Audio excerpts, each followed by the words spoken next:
बोल जयकारा बोल मेरे श्री गुरु महाराज की जय। बोल साचे दरबार की जय। आज 27 दिसंबर 2021 वार सोमवार, मैं आनंद सिंह अमृतवाणी सेवा ट्रस्ट एवं श्री हरिहर सत्संग मंडल की तरफ से अपना दैनिक सत्संग आप लोग के सामने प्रस्तुत करता हूँ। अमृत वचन। यदि तुमसे कोई अच्छा कार्य हो जाए तो अहंकार मत करो, परंतु अपनी कमियों को दूर करने का प्रयत्न करो। ए मालिक, मैं हानि लाभ की परख नहीं कर सकता, इसलिए आप मुझे अपनी ही कृपा से वह शक्ति बख्शो जिससे मैं अच्छे बुरे की परख करके नेकी के रास्ते पर चलकर आत्मज्ञान प्राप्त कर सकूं। माया तो वृक्ष की छाया है, किसी एक के पास सदैव नहीं रहती। यदि चली जाए तो कोई खेद ना करो, परंतु यदि सद्गुरु का प्रेम हृदय से लुप्त हो जाए तो इससे बढ़कर और कोई हानि नहीं। गुरु दरबार में जो सच्ची भावना से नहीं चलता और चतुराई से आगे बढ़ने का प्रयत्न करता है, उसे सफलता कदापि प्राप्त नहीं होगी। मालिक के द्वार से लेखा नहीं मांगो, परंतु कृपा मांगते रहो और अभिमान त्याग कर डरते रहो। अपने ख्याल से प्रत्येक मनुष्य अपने इष्ट की पूजा करता है, परंतु सच्चे अर्थों में उपासक वही है जो पूर्ण सद्गुरु के वचनों को दिल में स्थान देकर उनकी मौत अनुसार चलते हैं। ऐसे भाग्यशाली जीव विरले होते हैं।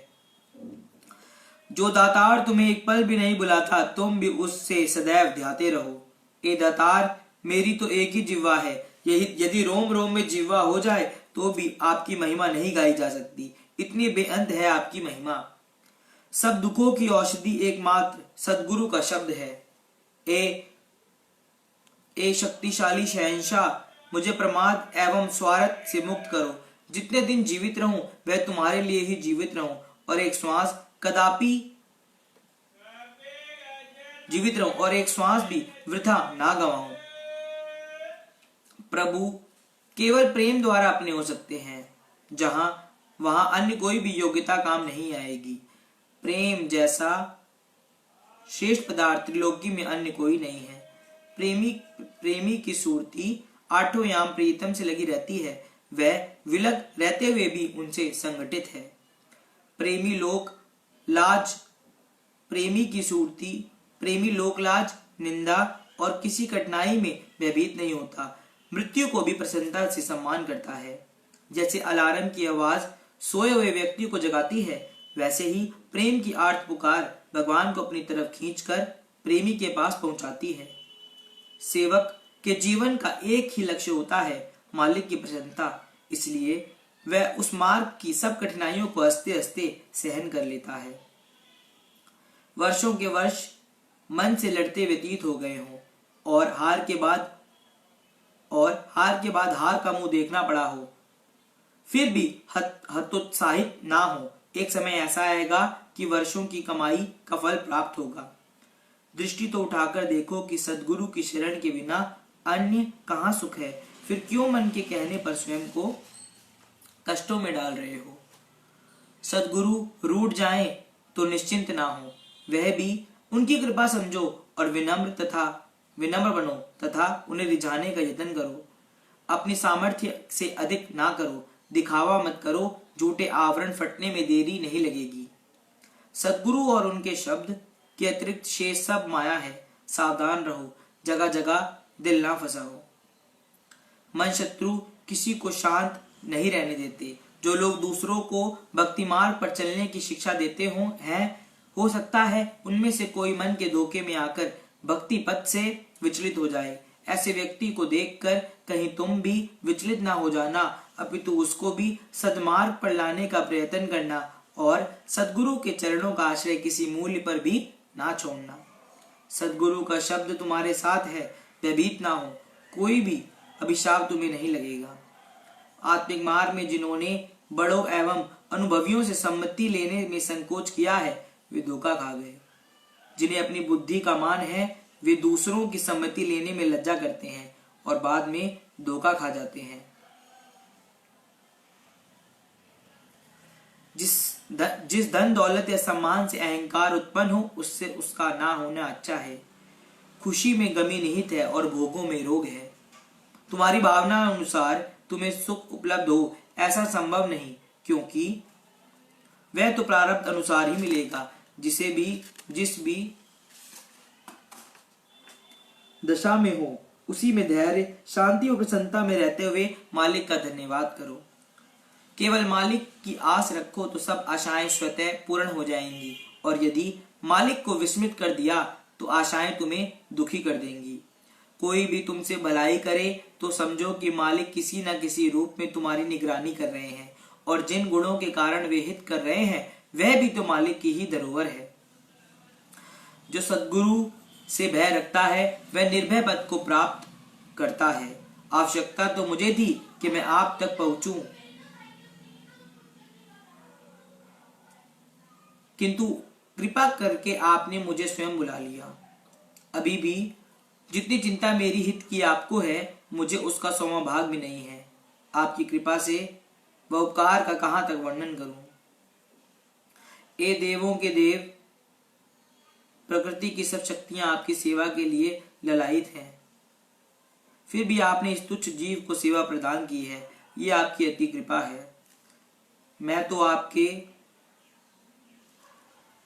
तो आपके सेवकों की सेवा के योग्य भी नहीं हूं, ना बुद्धि है न बल, फिर भी मुझे आपने सेवकों में सम्मिलित किया है। ये आपकी बढ़ाई है।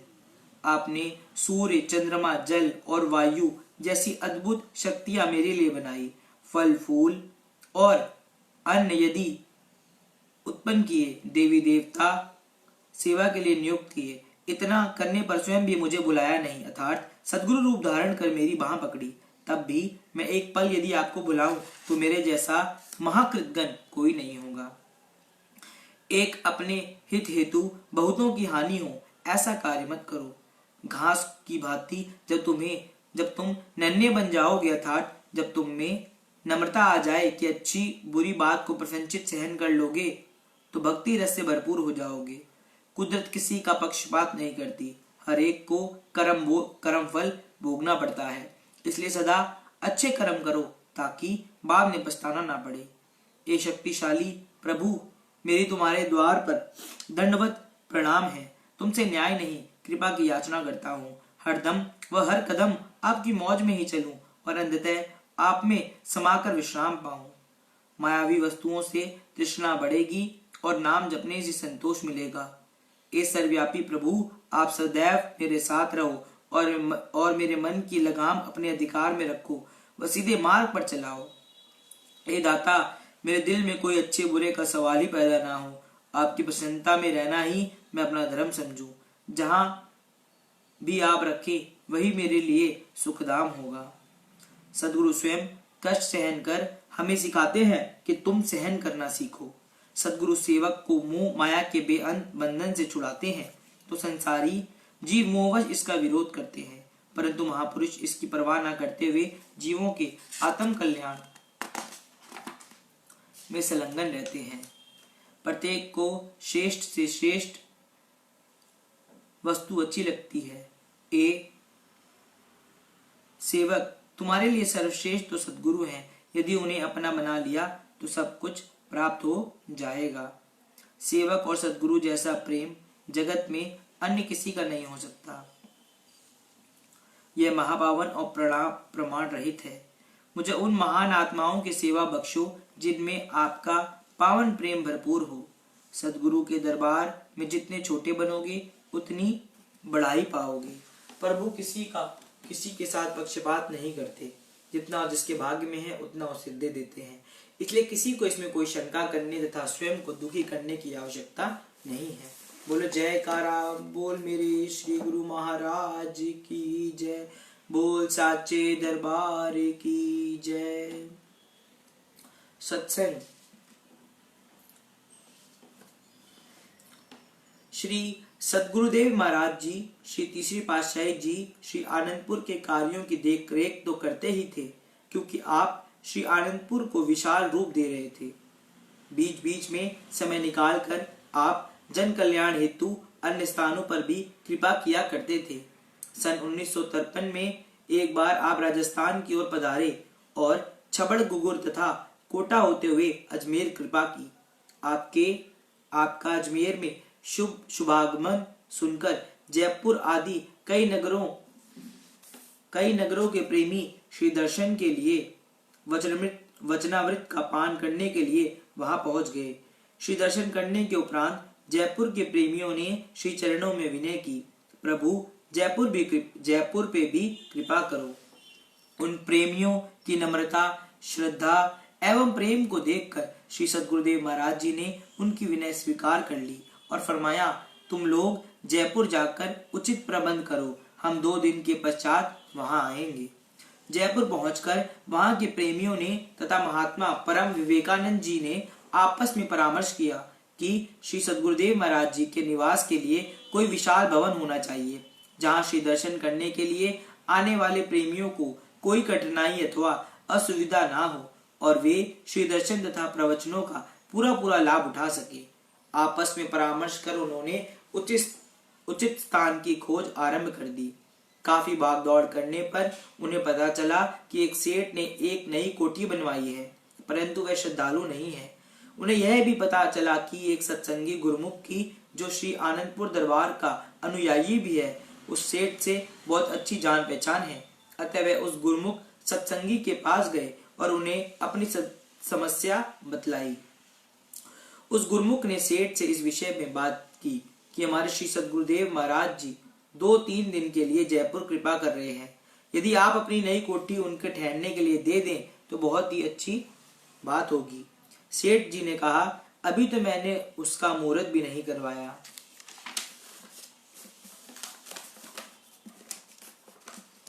उस गुरुमुख प्रेमी ने कहा, मुहूर्त आप 3-4 दिन के बाद करवा लेना। उसके आग्रह पर सेठ ने कोठी देना स्वीकार कर लिया। उसी दिन सायंकाल श्री सद्गुरुदेव महाराज जी भी जयपुर पहुंच गए और उसी कोठी में कृपा की। जयपुर के प्रेमियों की खुशी का तो ठिकाना ही ना रहा। वे आनंद में झूमने लगे। रात्रि को वह सत्संगी उस सेठ को भी साथ ले आया। जब सेठ वहां पहुंचा, श्री दर्शन खुले हुए थे।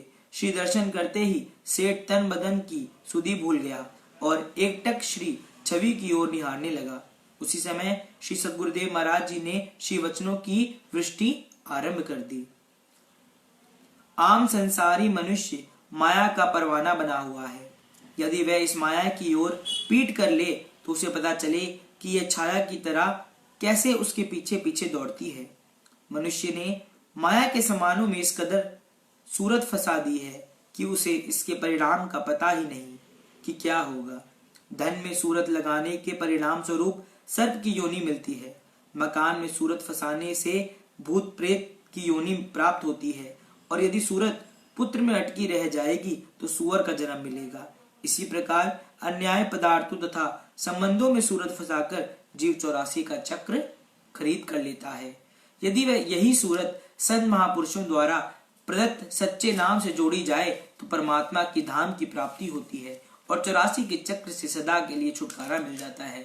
संत महापुरुषों की संगति में ही जीव को ऐसा ज्ञान मिलता है। सद्गुरु अपने सदुपदेशों द्वारा जीव को सदैव सावधान करते रहते हैं। संत महापुरुष जहां जहां भी जाते हैं वहां के वातावरण पवित्र एवं निर्मल बन जाता है।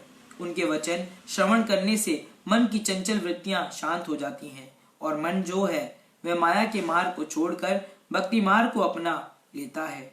संतों महापुरुषों की संगति ही जीव के विचारों में परिवर्तन ला सकती है। इसलिए संत महापुरुषों का समागम अत्यावश्यक है।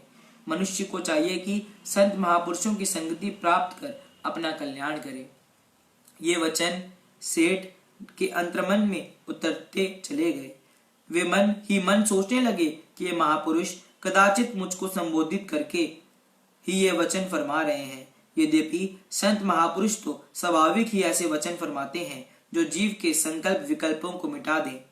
सत्संग समाप्त हुआ और सब लोग अपने अपने घरों को लौटने लगे, परंतु सेठ वहीं बैठा रहा। सेठ के जन्म जन्मांतर के कलुष मानो एक पल में ही धुल गए। उसे अपने हृदय रूपी दर्पण में जैसे श्री सद्गुरुदेव महाराज जी की श्री छवि दिखाई देने लगी। संगत के जाने के उपरांत सेठ ने श्री सद्गुरुदेव महाराज जी के श्री चरणों में दंडवत वंदना कर अपने अपराधों के लिए क्षमा याचना करते हुए विनय की। प्रभु, यहाँ के भक्त जब मुझसे कोठी मांगने के लिए आए तो मैंने उनसे कहा था कि अभी मैंने कोठी का मुहूर्त नहीं करवाया, बिना मुहूर्त के कोठी कैसे दे दूं। अब मैं अपना विचार प्रकट करता हूँ कि जिन महापुरुषों की वाणियां का पाठ करवाकर मैंने कोठी के मुहूर्त करवाना था, वे महापुरुष तो साक्षात मेरे घर में विराजमान हैं। जिन देवताओं की मूर्तियां रखकर मैंने उनका पूजन करना था, उन देवों के देव ने नर रूप धारण करके यहाँ स्वयं कृपा की है। आज मुझ जैसा भाग्यशाली इस संसार में कौन होगा। आपके पावन दर्शन करके तथा अमृतमय प्रवचन श्रवण करके मेरा कठोर हृदय भी मोम की तरह नरम हो गया है। मैं किस मुख से आपकी महिमा का बखान करूं। आप साक्षात पर ब्रह्मा परमेश्वर हैं। हम जैसे जीवों को आप दिव्य दृष्टि प्रदान करके सत और असत की परख कराने आए हैं। मैं अपने मन की अवस्था को बदला हुआ देखकर स्वयं चकित हूँ कि मेरे विचारों में धरती और आकाश का सा अंतर इतनी शीघ्रता से कैसे आ गया। आप दया के सागर हैं। आप अपनी कृपा दृष्टि से जीव को भक्ति रूपी धन प्रदान कर मालामाल कर देते हैं। मैंने महापुरुषों की ये वाणी सुनी है, साचे साहिबा किया नाही घरी तेरे, घरी ते तेरे सबू कुछ है, जिसु देही तो पावे। हे सच्चे साहिब, तुम्हारे घर में अर्थात तुम्हारे पास क्या नहीं है। तुम्हारे पास तो सब कुछ है, परंतु जिसे तुम देते हो वही पा सकता है।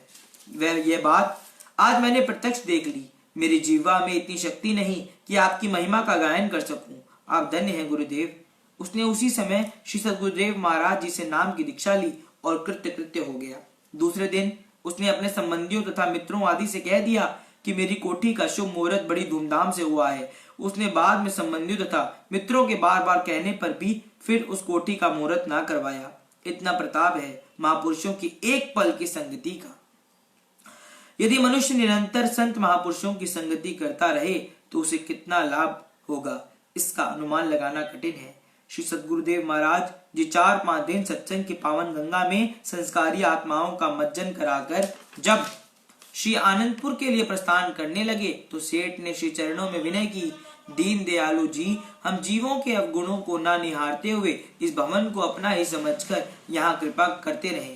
यह मेरी हार्दिक अभिलाषा है। इस प्रकार उस स्थान को कृतार्थ करके तथा आशीर्वाद से उसकी झोली भरकर श्री सद्गुरुदेव महाराज जी श्री आनंदपुर लौट गए। बोलो जयकारा बोल मेरे श्री गुरु महाराज की जय। बोल साचे दरबार की जय। आज हम अपना दैनिक सत्संग यहीं पर समाप्त करते हैं। राम राम, जय सच्चिदानंद, सत श्री अकाल।